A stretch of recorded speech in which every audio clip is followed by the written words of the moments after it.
My name's Alex. I'm a musician, community musician, and a music therapist. I've been delivering 3 sets of 12-week projects. My role in the project is as a dad support worker, and we've been bringing dads from Blaenau Gwent together to kind of explore music.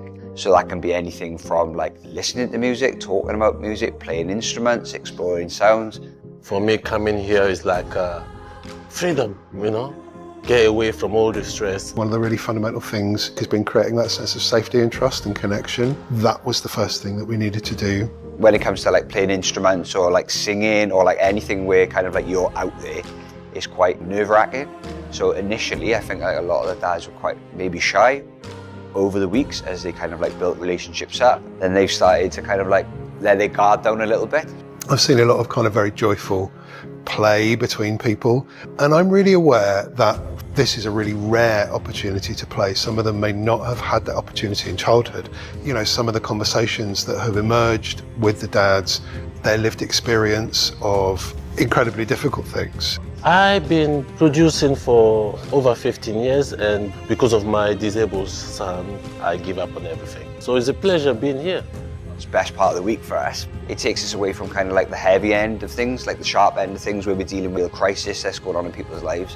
One of the things that we have explored has been songwriting, and I think songwriting is really interesting. It creates a really safe container for things that might be too difficult to express otherwise.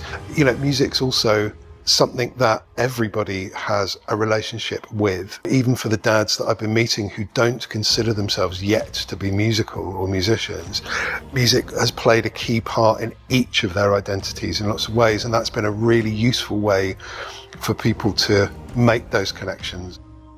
But one of my big takeaways from this project has been the tenderness that we've seen in some of these sessions, especially when men are sharing difficult past experiences with each other. United, come together and share. A problem shared is a problem solved. The support that they've offered each other, which has been unconditional, has been a really, really, really beautiful thing, actually.